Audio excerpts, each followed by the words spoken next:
தமிழ்நாட்டில் ராமநாதபுரம் மாவட்டம் தேவிப்பட்டினம் பக்கத்தில் இருக்க சிக்கனேந்தல் அப்படிங்கிற கிராமத்தை சேர்ந்தவர் பிச்சைக்கனி. இவரோட தொழில் டைல்ஸ் ஒட்டுறது. சின்ன வயசுலேயே ஸ்கூல் படிப்பை பாதியிலே விட்டுட்டு தன்னோட குடும்ப கஷ்டம் காரணமாக கட்டிட வேலைக்கு போக ஆரம்பிச்சிருக்காரு. ஆரம்பத்தில் எல்லா வேலைகளையும் பார்த்த பிச்சைக்கனி டைல்ஸ் ஒட்டக்கூடிய வேலையை மட்டுமே கவனமாக கற்றுக்கவும் ஆரம்பிச்சிருக்காரு. இந்த தொழிலில் ஓரளவுக்கு வருமானமும் வந்திருக்கு. இதை வச்சு பிச்சைக்கனி தன்னோட ஃபேமிலியை நல்லபடியாக ரன் பண்ணிக்கிட்டு இருந்திருக்காரு. இவருக்கு பக்கத்து ஊரை சேர்ந்த சாந்தி அப்படிங்கிற லேடி கூட ரொம்ப வருஷத்துக்கு முன்னாடி திருமணமாகி இருக்கு. இவங்க கல்யாணம் அரேஞ்ச் மேரேஜாக இருந்தாலும் ஆஃப்டர் மேரேஜ் பிச்சைக்கனி தன்னோட ஒய்ஃபை ரொம்பவே சந்தோஷமாக வச்சுருந்துருக்காரு.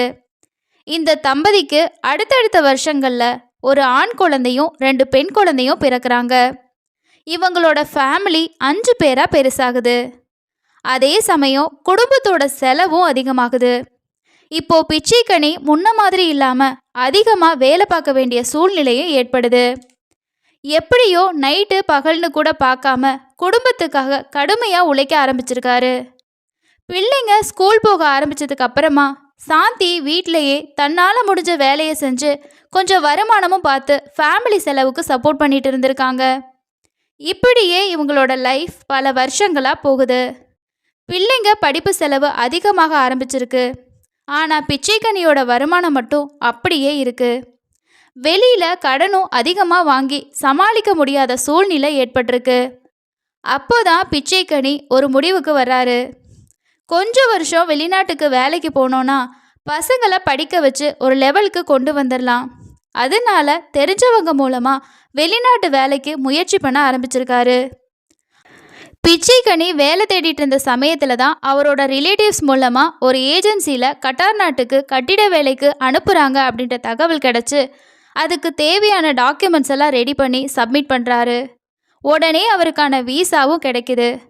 நம்ம போனோம் அப்படின்னா நம்மளோட ஃபேமிலியோட வறுமை குறைஞ்சு நம்மளோட ஃபேமிலி ஒரு நல்ல நிலைமைக்கு வரும் அப்படின்னு நினச்சி பிள்ளைகளையும் மனைவியையும் ஊர்லேயே விட்டுட்டு வேலைக்கு கிளம்பி போயிருக்காரு. கணவர் வெளிநாடு போனது சாந்திக்கு ஒரு பக்கம் கஷ்டமாக இருந்தாலும் இன்னொரு பக்கம் நம்மளோட காசு பிரச்சனை இனி இருக்காது அப்படின்னு ரொம்பவே சந்தோஷமாக இருந்திருக்காங்க. பிச்சைக்கனி இங்கே மட்டும் இல்லாமல் வெளிநாட்டிலையுமே ஓவர் டைம் எல்லாம் பார்த்து மாதம் மாதம் கரெக்டாக தன்னோட மனைவியோட அக்கௌண்ட்டுக்கு செலவுக்காக பணமும் அனுப்ப ஆரம்பிச்சிருக்காரு. லீவுக்கு கூட ஊருக்கு வந்தால் செலவு அப்படின்னு நினச்சி அவர் அங்கேயே இருக்கவும் ஆரம்பிச்சிருக்காரு. இதனால சாந்தி தன்னோட இஷ்டத்துக்கு ஆடவும் ஆரம்பிச்சிருக்காங்க. பிச்சைக்கனியோட பிள்ளைங்களும் வளர்ந்துட்டாங்க. மூத்த பையன் காலேஜில் செகண்ட் இயர் படிச்சுட்டு இருந்திருக்கான். 2வது மக 12th ஸ்டாண்டர்ட், கடைசி பொண்ணு 9th ஸ்டாண்டர்ட். இப்படி 3 பேருமே வளர்ந்து பெரியவங்க ஆனதுனால சாந்திக்கு அவங்கள பார்த்துக்கணும் அப்படிங்கிற வேலையே இல்லை. காலையில் 3 பேரையும் அனுப்பிட்டு வீட்டில் ரொம்பவே ஃப்ரீயாக இருந்திருக்காங்க. அதோட கணவர் அனுப்பின பணத்தை சேமித்து வச்சா எதிர்காலத்துக்கு ஹெல்ப்பாக இருக்கும் அப்படின்னு நினைக்காம பார்லர் போகிறது, விதவிதமாக புது ட்ரெஸ் வாங்குறது இப்படின்னு தன்னோட அழகை மெயின்டைன் பண்ணுறதுக்காகவே செலவு பண்ணவும் ஆரம்பிச்சிருக்காங்க. வெளியில் அடிக்கடி போகிறப்ப தான் அவங்களுக்கு இன்னொரு விஷயமும் பழக்கமாக ஆரம்பிக்குது. கணவர் ரொம்ப வருஷமாக வெளிநாட்டிலேயே இருக்கனால தன்னோட உணர்ச்சிகளை ஷேர் பண்ணுறதுக்கு ஆள் இல்லை அப்படின்னு சாந்தி ஃபீல் பண்ணிக்கிட்டு இருந்திருக்காங்க. இந்த டைமில் தான் இவங்களுக்கு தம்பி முறையான பார்த்திபன் அப்படிங்கிற நபர் பழக்கமாகிறாரு. பார்த்திபன் அதே ஊரில் ரியல் எஸ்டேட் பிஸ்னஸ் பார்த்துக்கிட்டு இருந்திருக்காரு. ஒரு நாள் சூப்பர் மார்க்கெட்டில் சாந்தி யதார்த்தமாக இந்த பார்த்திபனை பார்க்குறாங்க. அப்போது தம்பின்னு சொல்லிக்கிட்டு அவன் கூட பேசவும் ஆரம்பிக்கிறாங்க. 2 பேருமே ரொம்ப நாள் கழித்து பார்க்குறனால நிறைய விஷயத்த பேச ஆரம்பிக்கிறாங்க. அப்போது சாந்தி என்ன சொல்கிறாங்கன்னா, நானும் இதே ஊரில் தான் இருக்கேன், நீயும் இங்கே தான் பிஸ்னஸ் பண்ணுற, ஸோ அதனால் நீ என்னோட மொபைல் நம்பரை வச்சுக்கோ, அடிக்கடி 2 பேரும் பேசி டச்லேயே இருக்கலாம் அப்படின்னு சொல்லியிருக்காங்க. இதை கேட்டு பார்த்திபனும் சரி அப்படின்னு சொல்லிட்டு பேசுகிறதுக்கு ஸ்டார்ட் பண்ணுறாங்க. பிச்சைக்கனி சாந்திக்கு வாட்ஸ்அப்பில் பேசுகிறதுக்கு வசதியாக இருக்கும் அப்படின்னு நினச்சி ஒரு ஸ்மார்ட் ஃபோனை வாங்கி கொடுத்துருக்காரு. இதில் சாந்தி தன்னோட கணவர் கூட பேசுகிறத விட பார்த்திபன் கிட்ட மணிக்கணக்கில் வீடியோ கால் பேசவும் ஆரம்பிச்சிருக்காங்க. பார்த்திபனுக்கு கல்யாணம் ஆகலை, கிடைக்கிற வரைக்கும் அக்கா கூட ஒரு ரிலேஷன்ஷிப்பில் இருக்கலாம் அப்படின்னு நினச்சி சாந்தி கூட ரொம்பவே க்ளோஸாக பேசவும் ஆரம்பிச்சிருக்கான். சாந்தியும் தம்பிங்கிறத மறந்து டெய்லியும் விதவிதமாக ட்ரெஸ் போட்டு அதை ஃபோட்டோ எடுத்து பார்த்திபனுக்கு அனுப்ப ஆரம்பிச்சிருக்காங்க. இந்த ஃபோட்டோவை பார்த்த பார்த்திபனும் சாந்தியோட அழகை வர்ணிச்சு கமெண்ட்ஸ் பண்ணவும் ஆரம்பிச்சிருக்கான். சாந்தி இதையே தன்னோட ரெகுலர் வேலையாக செய்யவும் ஆரம்பிச்சிருக்காங்க. இதனால டெய்லியும் மாடர்ன் ட்ரெஸ்ஸில் தன்னோட வயசு, பிள்ளைங்க, வெளிநாட்டில் கஷ்டப்படுற தன்னோட கணவர் இதை எதையுமே நினைக்காம கள்ளக்காதல் மோகத்தில் மிதக்கவும் ஆரம்பிச்சிருக்காங்க. ஆரம்பத்தில் பார்த்திபனும் சாந்தியும் வீடியோ கால்லையே உல்லாசமாக இருக்கவும் ஆரம்பிச்சிருக்காங்க. இது கொஞ்ச நாளில் வீடு வரைக்கும் டெவலப்பும் ஆகியிருக்கு. பிள்ளைங்க 3 பேரும் வெளியில் போனதுக்கு அப்புறமா பார்த்திபனுக்கு கால் பண்ணி வீட்டுக்கு வர வச்சு உறவு வைக்கவும் ஆரம்பிச்சிருக்காங்க சாந்தி. அக்கம் பக்கம் இருக்கவங்க கிட்ட இது என்னோட தம்பி அப்படின்னு சொல்லி எல்லாரையும் நம்ப வச்சிருக்காங்க. இதனால யாருக்குமே இவங்களோட ரிலேஷன்ஷிப் பற்றி தெரியவே வரல. எப்பெல்லாம் டைம் கிடைக்குதோ இவங்க 2 பேரும் உல்லாசமாக இருந்திருக்காங்க. இது எதுவுமே தெரியாத பிச்சைக்கனி வெளிநாட்டில் குடும்பத்துக்காக கஷ்டப்பட்டு வேலை பார்த்துட்டு இருந்திருக்காரு. பிள்ளைங்க இருக்கப்ப சாந்தி தன்னை ஒரு நல்ல அம்மாவாக காட்டிக்கிட்டனால பிள்ளைங்களுக்கும் அம்மாவை செய்யக்கூடிய செயல் பற்றி எந்த ஒரு விஷயமும் தெரிய வரல. இப்படியே போகிறப்ப தான் பார்த்திபனுக்கு மலேசியாவில் வேலை கிடைக்குது. இங்கே வர்ற வருமானத்தை விட சம்பளம் அதிகம் அப்படின்னு நினச்சி மலேசியா போகிறதுக்கு ரெடி ஆகுறாரு. இது சாந்திக்கு ரொம்பவே கஷ்டமாக இருக்குது. தன்னோட கணவர் இல்லாத குறைய பார்த்திபன் தீர்த்து வச்சிருக்கான். இப்போ அவனும் போயிட்டா நம்ம என்ன பண்ணுறது அப்படின்னு ஃபீல் பண்ணிட்டு இருந்திருக்காங்க. என்னதான் சாந்தி ஃபீல் பண்ணாலும் பார்த்திபன் அந்த வேலைக்கு கிளம்பி போயிடுறாரு. மலேசியா போனதுக்கப்புறமா கொஞ்ச நாள் வாட்ஸ்அப்பில் சாந்தி கூட கால் பண்ணி பேசிக்கிட்டு இருந்திருக்காரு. ஆனால் வேலை கொஞ்சம் அதிகமானனால முன்ன மாதிரி பார்த்திபனால் சாந்தி கூட பேச முடியலை. இந்த டைமில் தான் சாந்திக்கு இன்னொரு நபர் மேலே இன்ட்ரெஸ்ட் வருது. பார்த்திபனோட கூட பிறந்த தம்பியான கலைமோகன் கூட சாந்திக்கு பழக்கம் ஏற்படுது. பார்த்திபன் கூட எப்படி ஒரு ரிலேஷன்ஷிப்பை மெயின்டைன் பண்ணிட்டு இருந்தாங்களோ அதே மாதிரியா இந்த கலைமோகன் கூடவும் உறவு வச்சுக்க ஆரம்பிச்சிருக்காங்க. ஆனால் இது சில மாதங்கள் மட்டும்தான் அவங்களால முடியுது. ஏன்னா 7 வருஷமாக ஊருக்கே வராமல் வெளிநாட்டில் இருந்த பிச்சைக்கனி இதுக்கு மேலே நம்ம ஊரில் ஏதாவது பண்ணிக்கிட்டு பிள்ளைங்க கூட இருக்கலாம் அப்படின்னு முடிவு பண்ணி இந்தியாவுக்கு கிளம்பி வந்திருக்காரு. மே 15, 2022 அன்னைக்கு பிச்சைக்கனி வெளிநாட்டில் இருந்து ராமநாதபுரத்தில் இருக்க தன்னோட வீட்டுக்கு ரிட்டர்ன் வந்திருக்காரு. 7 வருஷம் கழித்து மனைவி பிள்ளைங்களை பார்க்குறதுக்கு ஒரு குடும்ப தலைவனா எவ்வளோ சந்தோஷத்தோடு வந்திருப்பாரு. ஆனால் சாந்திக்கு இந்த சந்தோஷம் இல்லை. முன்ன மாதிரி நம்மளால் ஃப்ரீயாக இருக்க முடியாது, நினச்ச நேரம் கலைமோகனோட உல்லாசமாகவும் இருக்க முடியாது அப்படின்னு நினச்சி அதிர்ச்சி ஆகுறாங்க. தன்னோட முக்கோண காதலுக்கு கணவர் இடைஞ்சலாக இருப்பார் அப்படின்னு நினைக்கிறாங்க. இதுக்கு ஒரு வழி பண்ணணும், இல்லைன்னா ரொம்ப கஷ்டம் அப்படின்னு முடிவு பண்ணி உடனே மலேசியாவில் இருக்கக்கூடிய பார்த்திபனை வர வச்சு பிச்சைக்கனியோட கதையை முடிக்கணும் அப்படின்னு தன்னோட கணவர் வெளிநாட்டில் கஷ்டப்பட்டு சம்பாதிச்ச 70,000 பணத்தை பார்த்திபனுக்கு அனுப்புகிறாங்க. பார்த்திபன் கிட்ட இந்த பணத்தை வச்சு உடனே டிக்கெட் போட்டு நீ கிளம்பி ஊருக்கு வா அப்படின்னு சொல்லியிருக்காங்க. இதை கேட்ட பார்த்திபனும் ஊருக்கு வரத்துக்கு ரெடி ஆகுறான். இந்த டைமில் உணர்ச்சியை அடக்க முடியாமல் ஒரு வேலையை பார்க்குறாங்க சாந்தி. பிச்சைக்கனி வெளிநாட்டிலேருந்து ரிட்டர்ன் வரும்போதே டியூட்டி ஃப்ரீ ஷாப்பில் மதுபான பாட்டில் வாங்கிட்டு வந்திருக்காரு. சாந்தி கலைமோகனோட இன்னைக்கு உல்லாசமாக இருக்கலாம், அதுக்கு ஒரு பிளான் போடணும் அப்படின்னு நினச்சி தன்னோட கணவருக்கு பிடிச்ச உணவுகளை ரெடி பண்ணுறாங்க. நைட்டு சாப்பாடு கொடுத்து அவர் வாங்கிட்டு வந்த அந்த மதுபானத்தையும் ஊற்றி பிச்சைக்கனியை குடிக்க வச்சுருக்காங்க. பிச்சைக்கனியும் ரொம்ப நாள் கழித்து நல்ல சாப்பாடு நல்ல மதுபானம் குடித்த மயக்கத்தில் தூங்க போயிடுறாரு. பிள்ளைகளையும் தூங்க வச்சுட்டு சாந்தி நைட்டு ஒரு 12 மணி பக்கமாக கலைமோகனை கால் பண்ணி வீட்டுக்கு வர வச்சுருக்காங்க. தன்னோட கணவர் போதையில் தூங்கிட்டு இருக்காரு, அதனால் எலும்பி வர்றதுக்கு வாய்ப்பே கிடையாது அப்படின்னு நினச்சி பக்கத்து ரூமில் கலைமோகனோட சாந்தி உல்லாசமாக இருக்க ஆரம்பிச்சிருக்காங்க. ஆனால் அன்னைக்குன்னு பார்த்து நல்ல தூக்கத்தில் இருந்த பிச்சைக்கனி தண்ணி குடிக்கிறதுக்காக பெட்ரூம்லேருந்து எழும்பி கிச்சனுக்கு போகிறாரு. அப்போ தான் பக்கத்து ரூமில் ஏதோ சத்தம் கேட்குற மாதிரி இருக்குது, என்ன அப்படின்னு சொல்லி நோட் பண்ணி அந்த ரூமை நோக்கி போகிறாரு. இந்த நேரத்தில் வீட்டுக்கு யார் வந்திருப்பா, சாந்தி என்ன பண்ணுறா அப்படின்னு யோசிச்சுக்கிட்டே அந்த ரூம் டோர்கிட்ட போய் உள்ளே எட்டி பார்க்குறப்ப தான் தன்னோட மனைவியோட காமலீலைகள் பற்றி பிச்சைக்கனிக்கு தெரிய வந்திருக்கு. சாந்தி நிர்வாணமாக கலைமோகன் கூட உறவு வச்சுக்கிட்டு இருக்கிறத பிச்சைக்கனி பார்த்துருக்காரு. இத்தனை வருஷமா யாருக்காக நம்ம கஷ்டப்பட்டோமோ அவளே இப்படி ஒரு கேவலத்தை செய்கிறாளே அப்படின்னு நினச்சி பிச்சைக்கனிக்கு ரொம்பவே கோபம் வருது. நேராக உள்ளே போய் சாந்தியை தாக்க ஆரம்பிக்கிறாரு. உடனே கலைமோகன் என்ன பண்ணுறானா, இனிமே நம்ம இங்கே இருந்தோம் அப்படின்னா எல்லாருக்குமே இந்த விஷயம் தெரிஞ்சிடும், அது மட்டும் இல்லாமல் வேறு விதமான பிரச்சனையும் வந்துடும் அப்படின்னு சொல்லி தன்னோட ட்ரெஸ்ஸை எடுத்துக்கிட்டு அங்கேருந்து தப்பிச்சு போயிடுறான். சாந்தியோட இந்த லீலைகள் எல்லாம் தெரிஞ்சனால பிச்சைக்கண்ணியால் அதை தாங்கிக்கவே முடியல. சாந்தி கூட பயங்கரமாக சண்டை போட ஆரம்பிக்கிறாங்க. இந்த சத்தம் கேட்டு பிள்ளைங்க எழும்பி வந்ததுக்கு அப்புறமா பிச்சைக்கண்ணி எதுவுமே பேசாமல் போய் உள்ளே போய் படுத்துடுறாரு.